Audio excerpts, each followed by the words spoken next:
Before using or servicing your decarboniser, you need to ensure you're wearing the correct personal protection equipment. This includes a rubber apron, which once donned needs to be fastened securely, a pair of safety goggles to protect your eyes, and arm-length UPVC gauntlets, which can be secured around your bicep using the Velcro strap. Once both gloves are donned, you also need to ensure that you're wearing the correct non-slip boots. First thing to remember is that the decarboniser operates at 85 degrees. Now that you're wearing your PPE, you're able to use your decarboniser. For safety reasons, never try and retrieve your unit from under work surfaces using the two-handle method. This is a safety hazard, as if one of the casters is impeded, the tank could tip. Instead, retrieve the unit by pulling it with one handle, a corner at a time. To remove the lid of your decarboniser, pull the lid towards you as demonstrated. This will allow any steam to vacate the tank safely. Shake any loose liquid on the underside of the lid as demonstrated. Ensure you place the lid in a safe area so it does not impede access. Removing the basket can be achieved by using the two handles. Pull up and secure the basket in place using the two lugs on either side of the tank. There are holes at various points on the handles. With the basket securely in place, you can now put equipment into the basket. Always ensure that equipment is placed sideways on. This is a safety measure to ensure that when you remove the basket to retrieve the equipment, any liquid can drain away safely. If there is still liquid inside the equipment, ensure that you tip it away back into the tank. It's important to be cautious when removing the basket full of equipment. Equipment may have shifted whilst in the tank, and this may mean that pots are filled with hot liquid when the basket is retrieved. If this is the case, ensure that the basket is in place and then tip any excess liquid back into the tank, preferably away from you.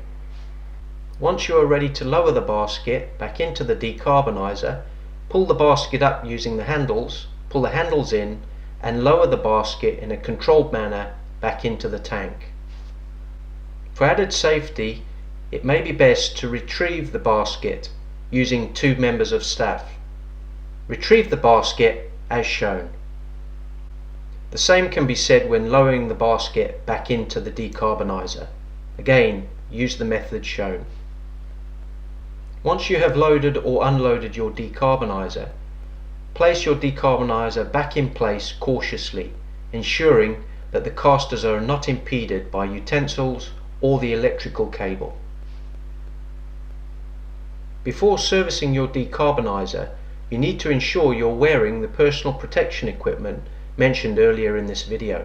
Ensure your decarboniser is switched off and the power cord removed. For added security, ensure that the temperature dial is switched to the off position. Empty your decarboniser using the ball valve directly into a floor drain. If you do not have a floor drain available, the best method to empty your tank is to use a 10-litre bucket. With a 10-litre bucket, this will allow you to pour the liquid directly into a deep sink. Remove any loose carbon from the bottom of the tank and refill using warm to hot water, ensuring the level is a hand width from the top of the tank.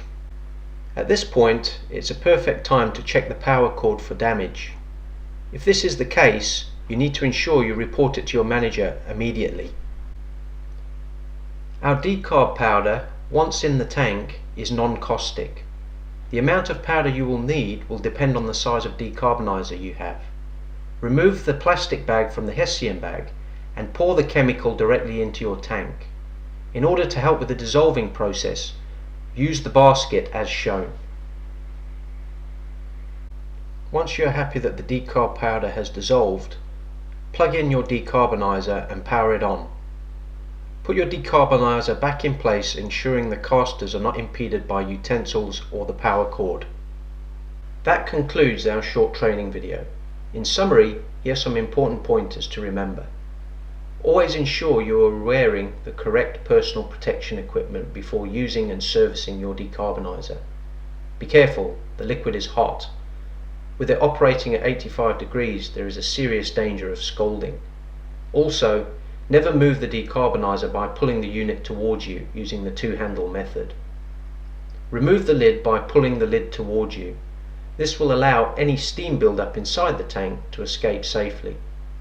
Also remember to never overload the decarboniser. This is a potential risk. Load the basket so that the equipment, such as pots and pans, lay sideways in the unit. If the equipment in the basket is too heavy, make sure that you have someone there to help you to lower and/or retrieve the basket. When moving the unit, ensure that the casters are not impeded in any way. This could cause a potential tipping hazard.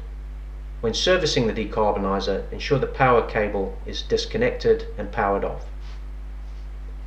With regards to our decarb powder, it's non-caustic, so you're unlikely to get any chemical burn should you get it on your skin.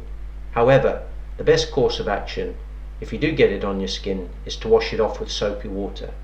If you wish to know more, management have a copy of the material safety data sheet.